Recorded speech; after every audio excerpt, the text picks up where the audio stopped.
ಈ ವಾರ ಸಿನಿ ಪ್ರಿಯರಿಗೆ OTTಯಲ್ಲಿ ಭರ್ಜರಿ ಎಂಟರ್ಟೈನ್ಮೆಂಟ್ ಸಿಗಲಿದೆ. ಯಾಕಂದ್ರೆ ಈ ವಾರ ಬರೋಬ್ಬರಿ 4 ಸೂಪರ್ ಹಿಟ್ ಸಿನಿಮಾಗಳು OTTಗೆ ಬಂದಿವೆ. JP ತುಮ್ಮಿನಡ್ ನಿರ್ದೇಶನ ಮಾಡಿ ಹಾಗೆ ರಾಜ್ ಬಿ ಶೆಟ್ಟಿ ನಿರ್ಮಾಣ ಮಾಡಿ ನಟಿಸಿರುವ ಸೂ ಫ್ರಮ್ ಸೋ ಸಿನಿಮಾ ಚಿತ್ರಮಂದಿರಗಳಲ್ಲಿ ಅದ್ಧೂರಿ ಪ್ರದರ್ಶನ ಕಂಡಿತ್ತು. ಇದೀಗ ಈ ಸಿನಿಮಾ OTTಗೆ ಬಂದಿದೆ. ಮಂಗಳವಾರದಂದೇ ಸಿನಿಮಾ ಜಿಯೋ ಹಾಟ್‌ಸ್ಟಾರ್‌ನಲ್ಲಿ ಬಿಡುಗಡೆಯಾಗಿದೆ. ವಿನೋದ್ ಪ್ರಭಾಕರ್ ನಟನೆಯ action thriller Kannada cinema Madeva ಕೆಲ ವಾರಗಳ ಹಿಂದೆ ಚಿತ್ರಮಂದಿರಗಳಲ್ಲಿ ಬಿಡುಗಡೆಯಾಗಿ ಉತ್ತಮ ಪ್ರದರ್ಶನ ಕಂಡಿತು. ಪರಭಾಷೆ ಸಿನಿಮಾಗಳಿಂದ ಸಮಸ್ಯೆ ಅನುಭವಿಸಿದ್ರೂ ಕೂಡ ಸಿನಿಮಾ ಗಮನ ಸೆಳೆದಿತ್ತು.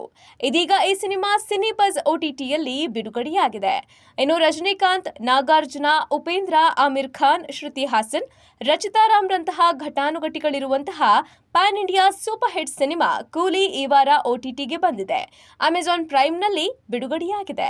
ಜೊತೆಗೆ ಅನುಪಮಾ ಪರಮೇಶ್ವರನ್ ನಟಿಸಿರುವಂತಹ ತೆಲುಗು ಸಿನಿಮಾ ಪರದ ಇದೇ ವಾರ OTTಗೆ ಬಂದಿದೆ. ಕೆಲ ವಾರಗಳ ಹಿಂದಷ್ಟೇ ಚಿತ್ರಮಂದಿರಗಳಲ್ಲಿ ಬಿಡುಗಡೆಯಾಗಿದ್ದ ಈ ಸಿನಿಮಾ ವಿಮರ್ಶಕರಿಂದ ಉತ್ತಮ ಪ್ರಶಂಸೆ ಪಡೆದುಕೊಂಡಿತ್ತು. ಹಾಗೆ ತಮನ್ನಾ ಭಾಟಿಯಾ, ಡಯಾನಾ ಪೆಂಟಿ ಇನ್ನಿತರರು ನಟಿಸಿರುವಂತಹ comedy thriller cinema do you want a partner ಈ ವಾರ OTTಗೆ ಬಂದಿದೆ.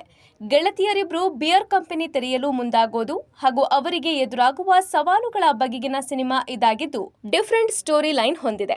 ಕೊನೆಯದಾಗಿ ಚಿತ್ರಮಂದಿರಗಳಲ್ಲಿ ಅದ್ಧೂರಿ ಪ್ರದರ್ಶನ ಕಂಡ ಯುವ ನಟ ನಟಿಯರ ಸಿನಿಮಾ ಸಯ್ಯಾರಾ ಕೂಡ OTTಯಲ್ಲಿ ಸ್ಟ್ರೀಮ್ ಆಗಲಿದ್ದು ನೆಟ್‌ಫ್ಲಿಕ್ಸ್‌ನಲ್ಲಿ ಲಭ್ಯವಿದೆ.